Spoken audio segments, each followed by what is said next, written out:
Hey guys, it's Mr. Jack000 here, back with Automation, the car company Tycoon game, and what you're seeing right now is one of my latest builds called the Super Stretch XXL. This vehicle is currently the longest limousine in the game as of right now, coming in at 25.67 meters or 84.22 feet. You will turn everyone's heads when you pull up to your school's prom, a wedding, a music video, or whatever because of its staggering length and height.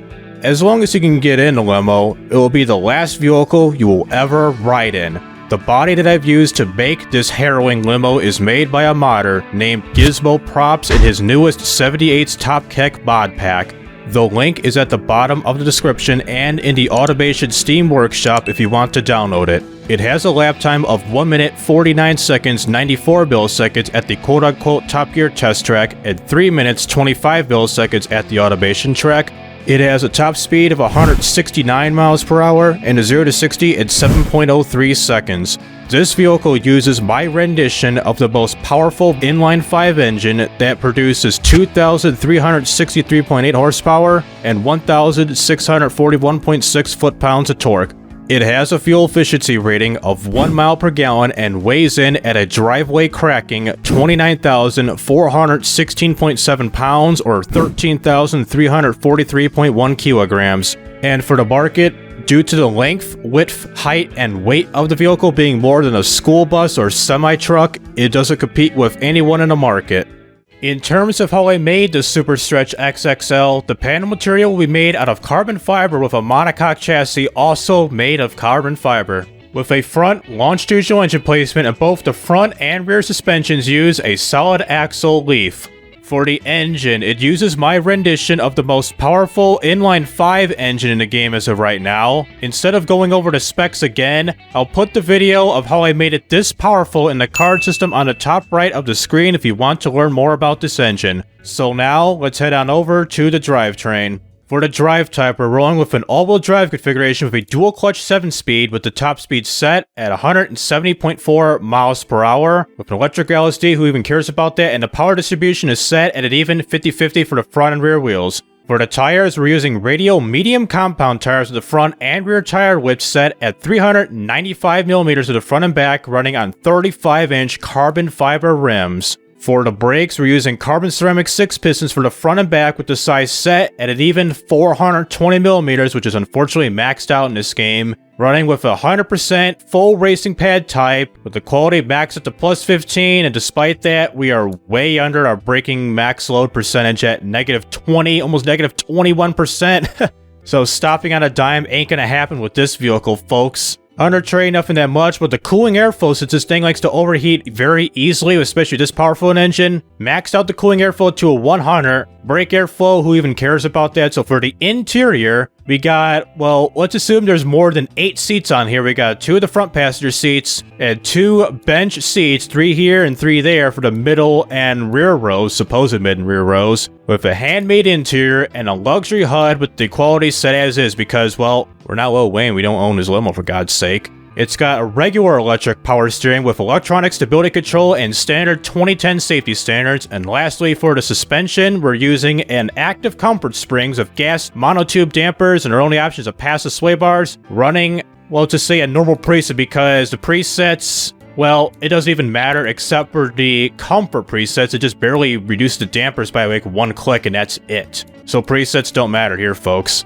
Despite a good handful of problems on here, such as the brake force being too low, quality issues, ride frequency, engine issues, tires, and all that good stuff, let's go into BeamNG.drive because I don't want to do all the file editing again by exporting this for a second time. So let's just go to BeamNG.drive and test this vehicle out. So here we are at the bottom map of Rowan County, Tennessee, which you need a beefy CPU, GPU, and RAM to load this map. And taking a look at this car, well, first of all, when you spawn in, that happens. The rear suspension pretty much has like a loud crashing sound as the J-beam breaks apart because with this vehicle, you need to do a lot of file editing to make this vehicle even drivable. So a brief look at the exterior and I'll show you what it would have been like if you were to export this vehicle just right away without doing file editing. So at the rear of the vehicle, I put these basic Ford Escort taillights that you see in like a late 90s, early 2000s Ford Escort with some separate reverse lights here, including a rear step bar. and the supposed rear camera right here, because how can you see from 85 feet away when you're right here and there's somebody behind you like right around here? It's impossible to see unless you got this camera right here. And even the sides here to get in this vehicle, you got this long, I'm thinking like 70-foot side step that goes from the front of the vehicle to the back of the vehicle from the right side and left side, including these little grab bars to grab onto to get in the vehicle, which there's a door to get into right here, and including some others like right here and in the front of the vehicle too.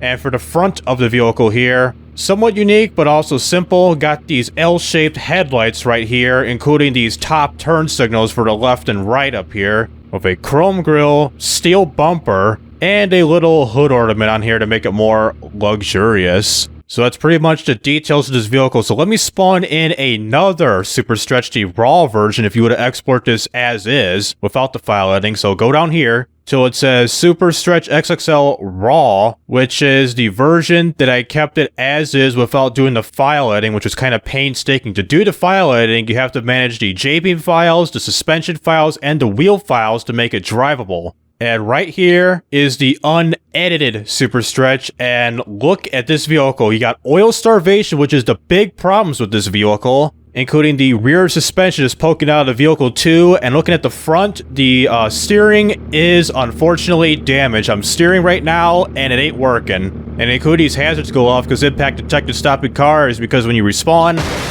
everything breaks, the front suspension and the rear. That is why in automation, in the automation vehicle selection thumbnail, that's the way it says, like, oh my god, so broken, this bad, and all that good stuff. It's because of this right here. It's because you can design a vehicle all you want, export a beam, this is what you get. It's because you gotta do an extensive amount of file editing, which the mod author Gizmo Props did make a tutorial video on this, which I'll link down below in the description. It's a pretty long one, a little over an hour long, but I think what you're looking at is within like the 30 or 40 minute mark where she starts fixing the vehicle. You know, this took me like good 3 hours to fix the vehicle, but it's well worth it. So go back to the working Super Stretch and get rid of the broken Super Stretch. And while I do that, which I already did, we're going to be doing basic performance tests with this vehicle. For our basic performance test, the first we're going to be doing is a 0 to 62 acceleration test, second, a 62 to 0 brake test, and lastly, a top speed run, which I highly doubt of how heavy this vehicle is, despite having a 2300 horsepower inline 5 engine. So right now, get ready to start our 0 to 62 acceleration test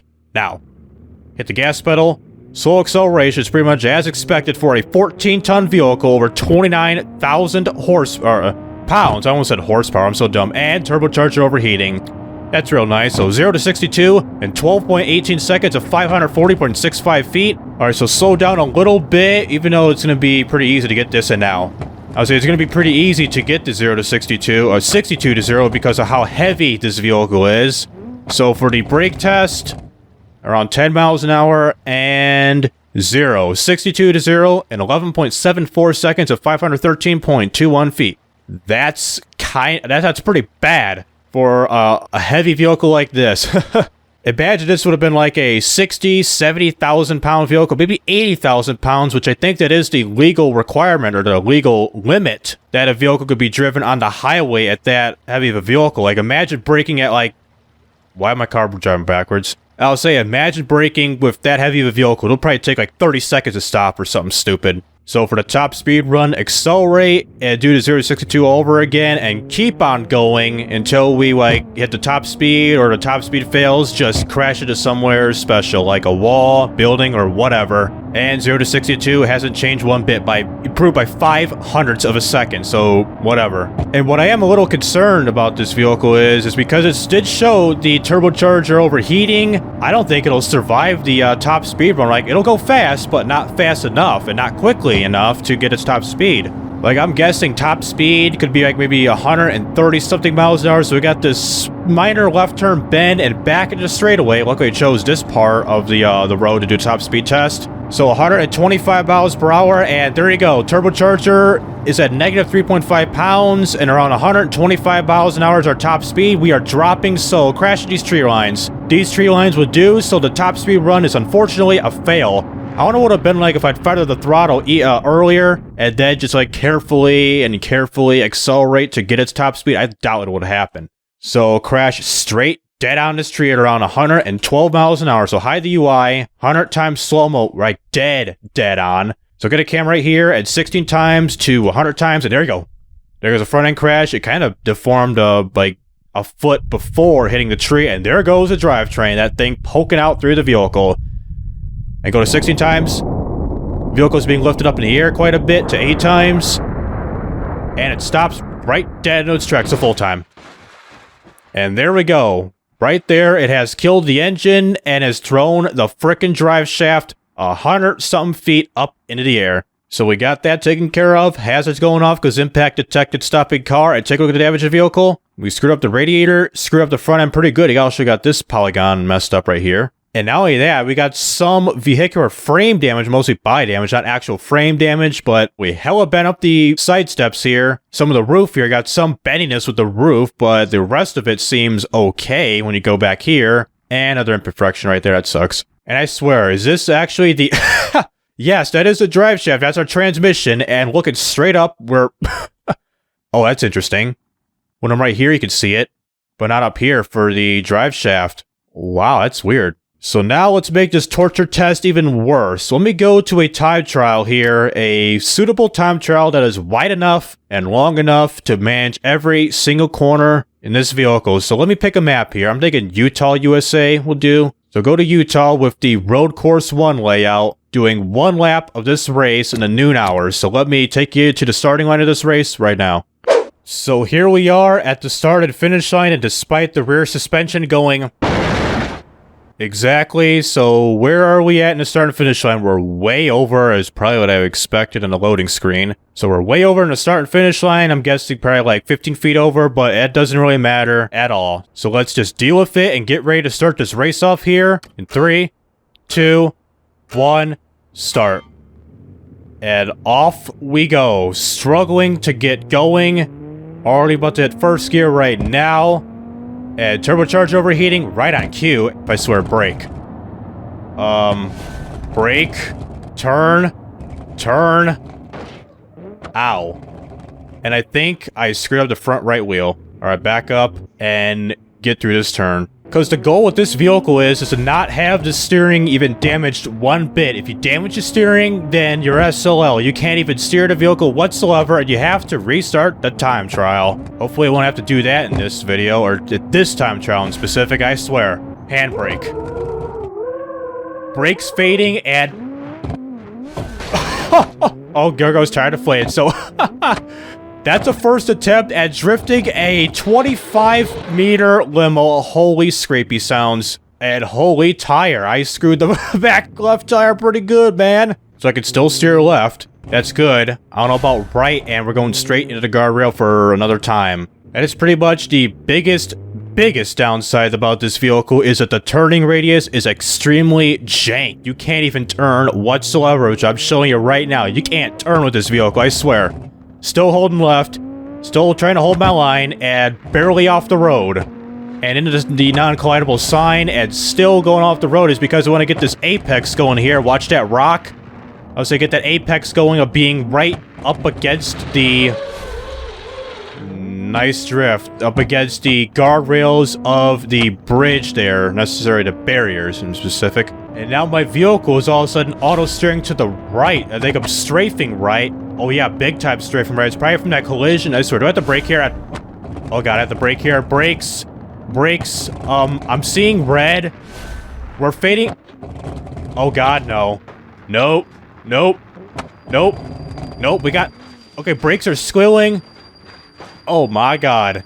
I can't stop. Now I stopped. Jesus Christ, that was like 200-something feet. And, god damn it, I blew the engine. I swear, make this left turn drift. Let's go to manual mode, drift. Try to slap train this. Drift, low gear. I think wow, went way too early there. Alright, one more drift, and then I'll just take this seriously. Drift. Third gear.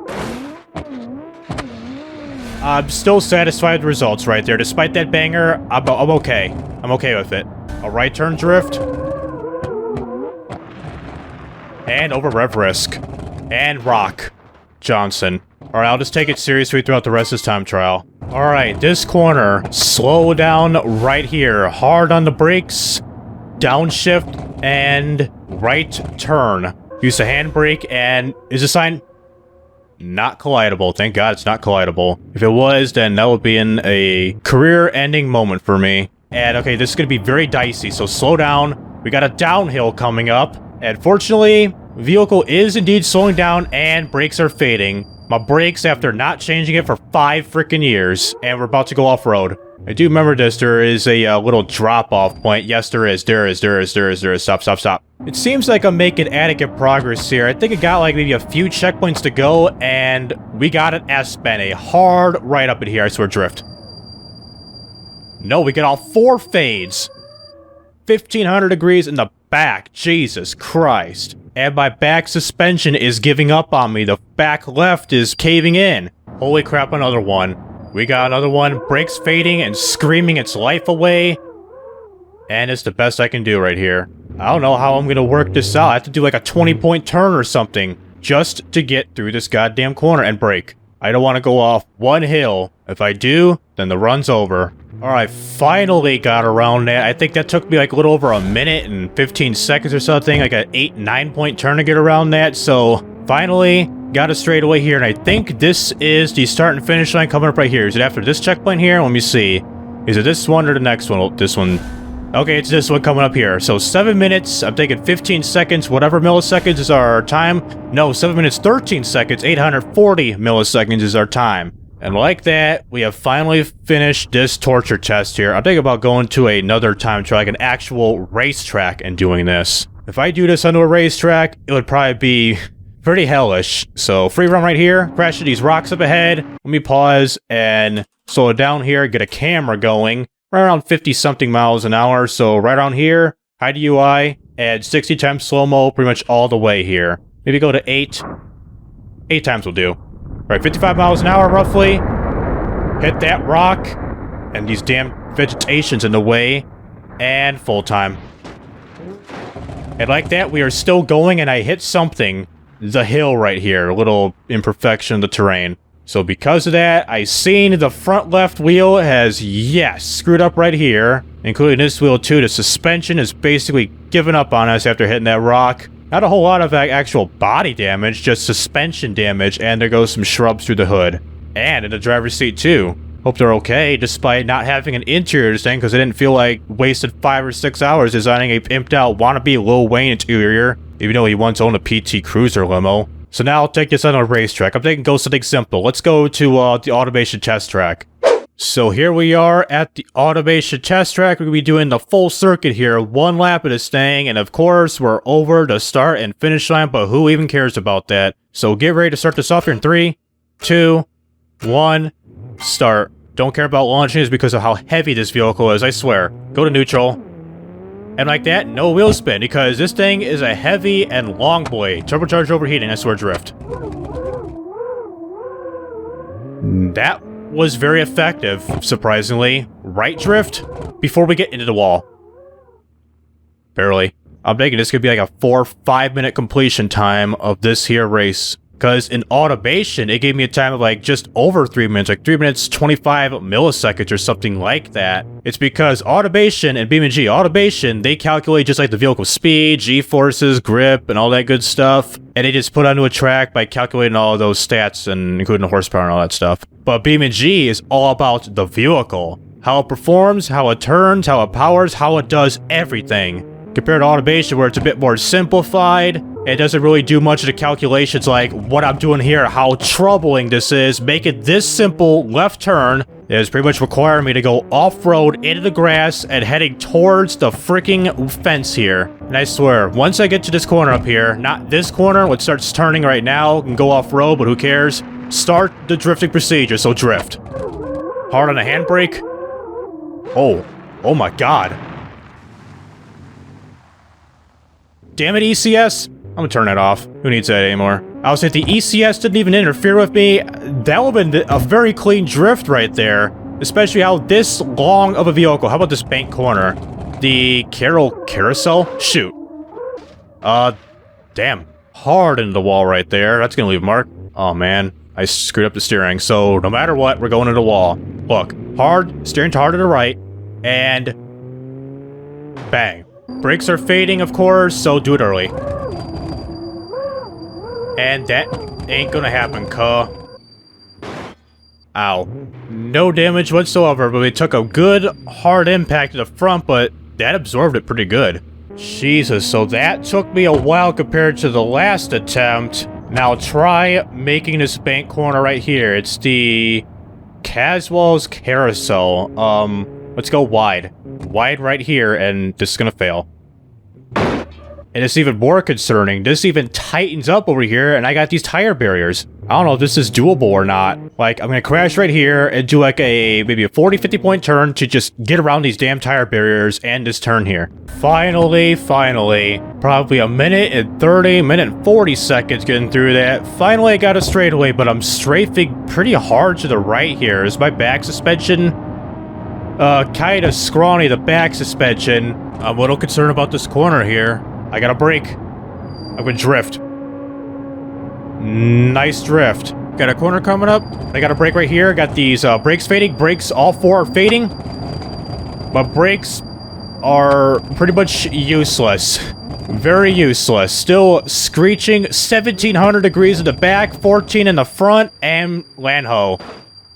Cripe. How about this chicane? This chicane is pretty much gonna be pretty bad. Bad. Reverse park. Park. Sharp. Dead. Impact detected. Stopping car. I screwed the steering up. I'm going to complete this no matter what. No matter how long it takes, I'm gonna do it. Real quickly, why is there a divot, like, right here? I just spotted that after doing, like, a 30-point turn to get it back on the road. Don't know if that's, like, a secret trash disposal or something. Okay. Take this real nice and very, very easy. Go very slow, first gear, and just start turning. Kill Rob chicane. How's it going, buddy? Oh man, didn't think of this. You got tire barriers here and there. How can I do this? Okay, the real problem is that and this. I'm like really, really close right here. So just let the vehicle, do I need to pull the JB matter? What am I hitting? The suspension is, whew, that was kind of weird right there. I just want to get through this and then back right now. Turn right.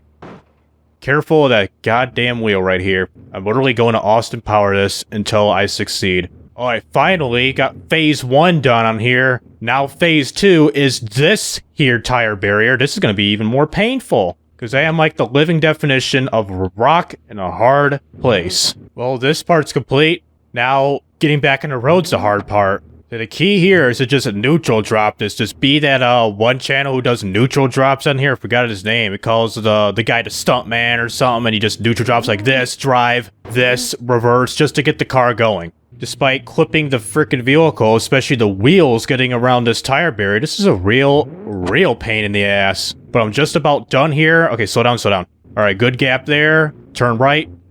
I gotta back up one more time. Back up one more time. Revert a neutral drop, and then reverse, and then neutral, brake, gas, drop. And there we go. Now we got the ball rolling again at the 2 minutes, or 12 minutes, 15 second mark. I wish 12 minutes felt like 2 minutes. And now this right turn.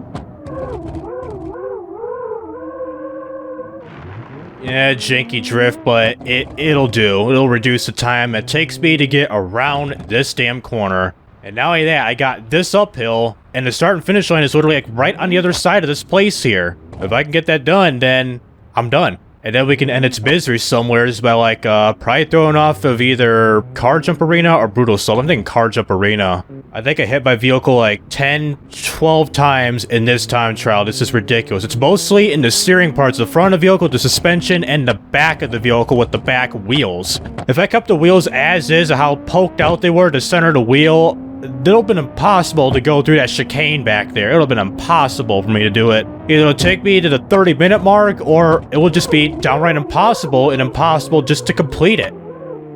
And a little too much on that drift, and watch the fence.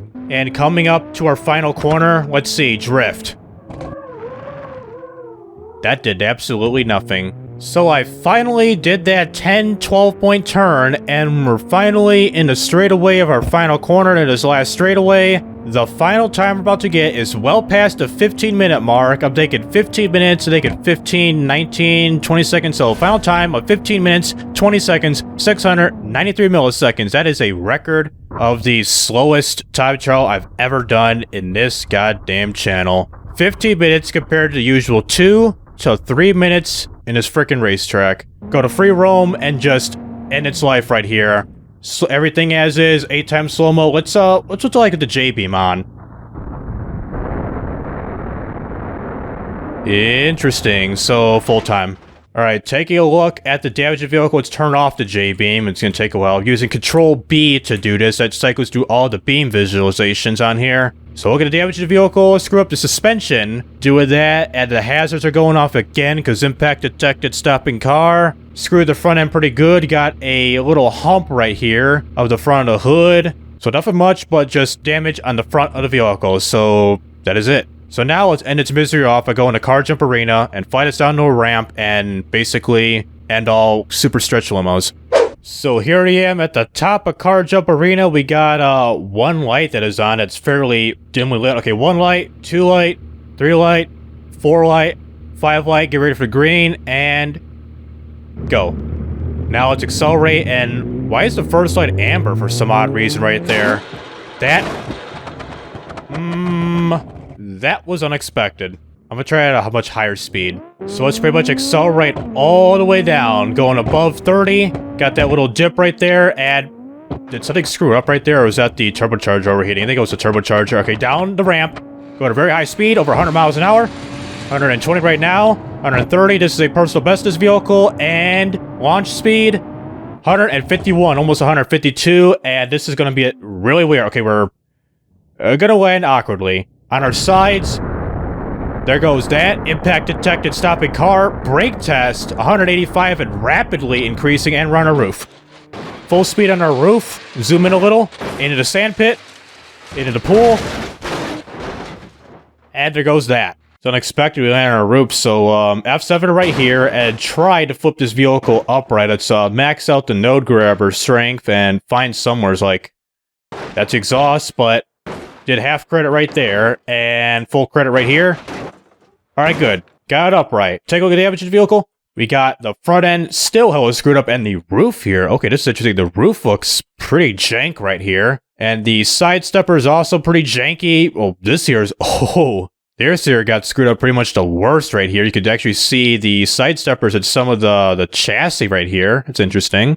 And we got a pretty considerable amount of roof and side damage. And as the rear end, well, we shifted pretty good, but not a whole lot of the rear end of the vehicle. Right side, pretty much as expected with the left side, almost equal damage, and that is pretty much it with that vehicle. Alright, so last part of the video, let me accelerate as very slowly as possible and go down this here hill here, at the bottom of the bridge, and crash into the last bridge pillar to get a high-speed crash test going. Turbocharger overheating, we're strafing quite a bit to the left here. Let me zoom in just to get a better look, and we're strafing pretty hard up in here. Was it the spawning in that screwed up the suspension or what? So, get on here and line ourselves up. 142 miles an hour. Make it 143 once I crash into the bridge pillar. It's going to be an offsetting crash, it appears. So let's get a crash test going here. I got a camera going right here. 60 times slow-mo 2. Keep on going 100 times right here. Whoa, that took a while. That took quite a while before we hit the sweet spot to get this type of collision. Let's get the rest of the vehicle. Go those the drivetrain. Some bendiness in the back of the vehicle, some severe bendiness in the front of the vehicle, so 60 times slow-mo. Still jiggled right crazy. There goes one of the grab bars, and those other 2 grab bars, and there goes a tire, and full time. And like that, the engine is unfortunately have been destroyed because of the impact of the collision. I swear, where are the grab bars at? Did it make it at the bottom of the ramp here? According to J-beams, they're right here, here, and this guy right here. So they travel quite a while to get down here from the impacted collision to right here. Wow. So damage, pretty much same status quo front end damage, crinkled up big time, but we got this polygon poking up pretty good. Not a whole lot over here, even in the front of the vehicle, sorry, the roof of the vehicle, I meant. This got bent pretty good as I seen that once I made first contact with the bridge pillar. It's pretty much like that with a little bit of the rest of the vehicle here, especially like right around here, got some good amount of bendiness, some right here, and the rest is pretty much as expected with this type of collision. So yeah.